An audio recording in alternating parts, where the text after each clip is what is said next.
Spending 4th of July, an impromptu hot dog eating contest with your older brother, washing it down with Miller Lights, bad idea. Spending the 4th of July making smart waiver wire moves to improve your fantasy baseball team, good idea. I certainly can't help you with the first anyways, but I can help you make some smart waiver wire moves. Here are some hitters and pitchers I suggest grabbing as soon as you can. And let's start Independence Day with a celebration of sorts. Congratulations, Ben Rice. You're a catcher again. Woo! All right, so he never wasn't a catcher. He just hasn't done the whole catching thing a whole lot until recently. So Ben Rice finally has catcher eligibility once again, at least on most platforms, definitely on Yahoo and ESPN, and also on NFBC, where two catcher leagues are the norm.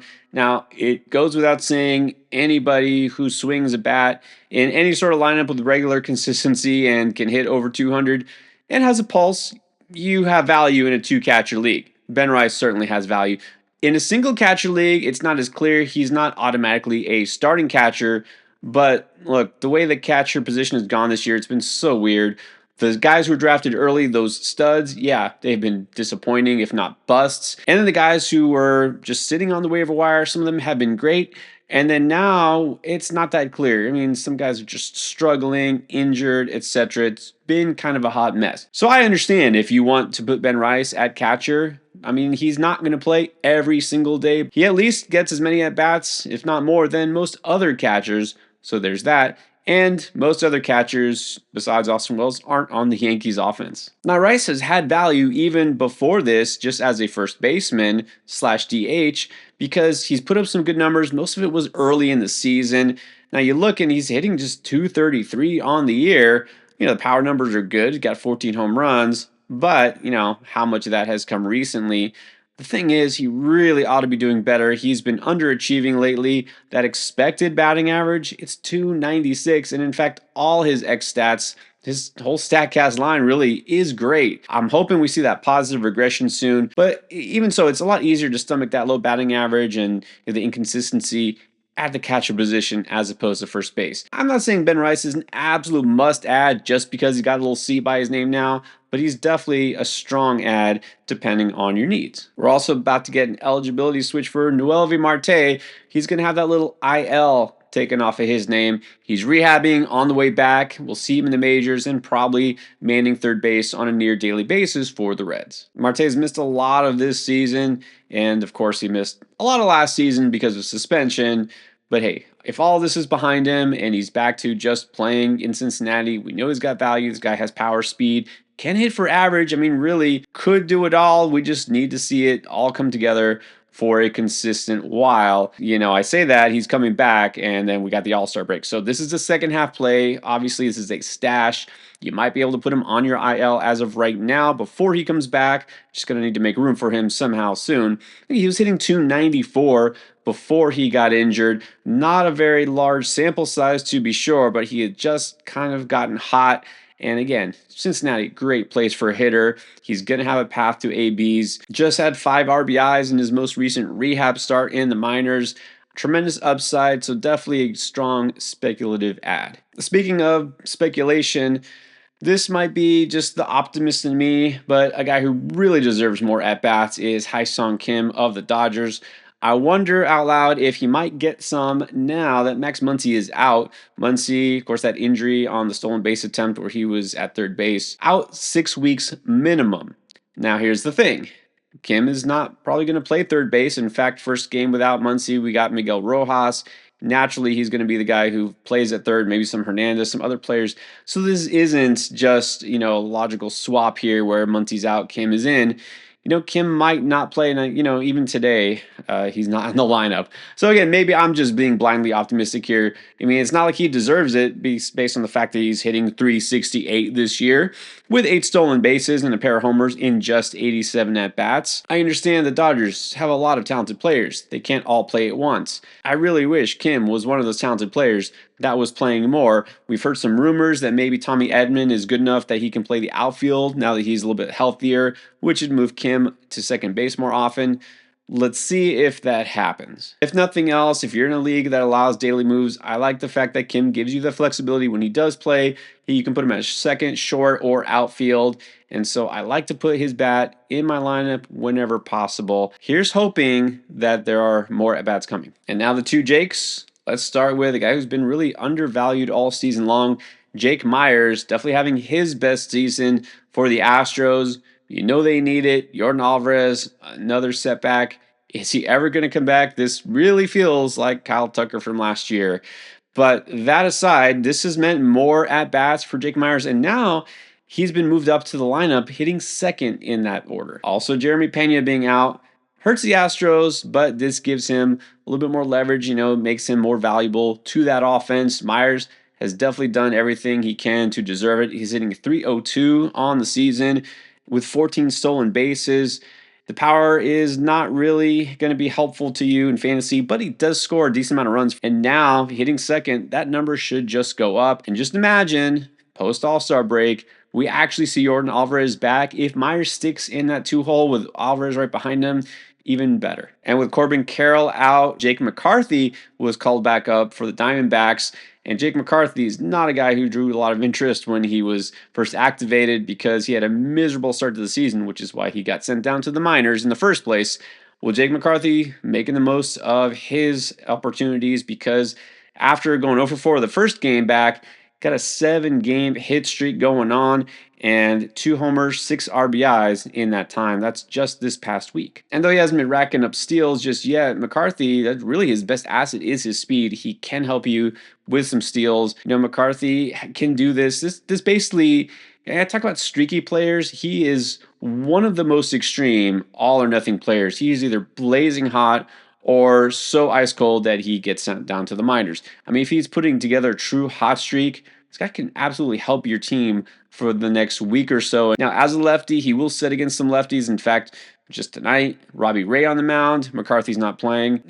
That's just the case with a lot of left-handed batters who aren't star players. Now, if you're looking for help in the pitching department, Brandon Woodruff is still available in a lot of leagues. I've been very hesitant to pick up on him because setback after setback, and I'm still not completely convinced, but I will tell you, if you got a spot and you're looking for a shot, maybe some upside here, yeah, Brandon Woodruff is, I think, about to come back. You know the deal with Woodruff, last time he pitched for the Brewers was September of 2023.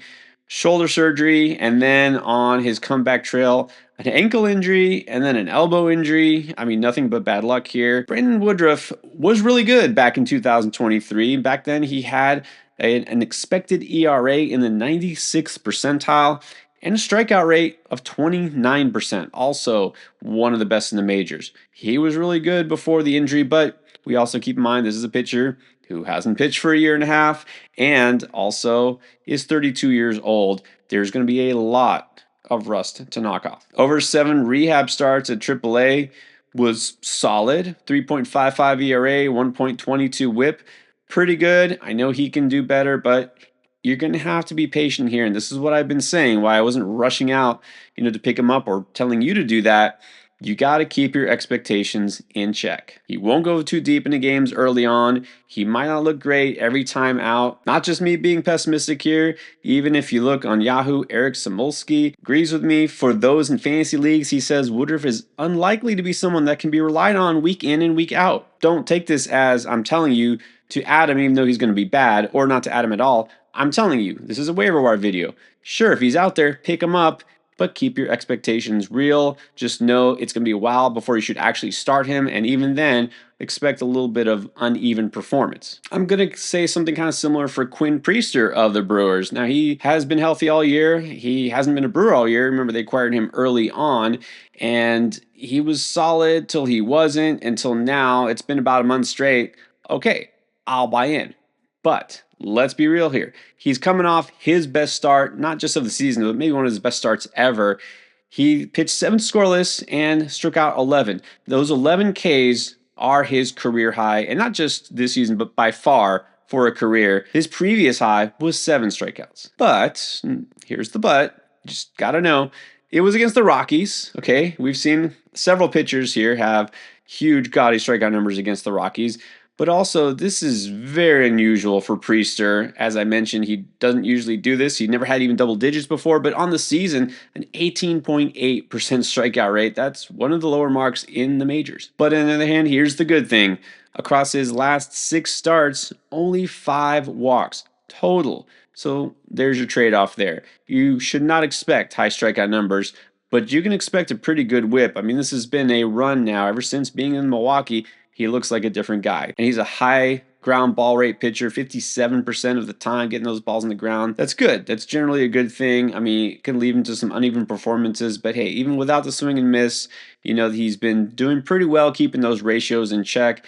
So if that's what you're looking for, a relatively safe, more of a high floor pitcher, I think we can finally trust Priester. Now, on the other hand, got a lot of questions about Edward Cabrera. I've been hesitant. Look, we know what Cabrera is, a ton of arm talent, just not a ton of control. The walks have always been an issue.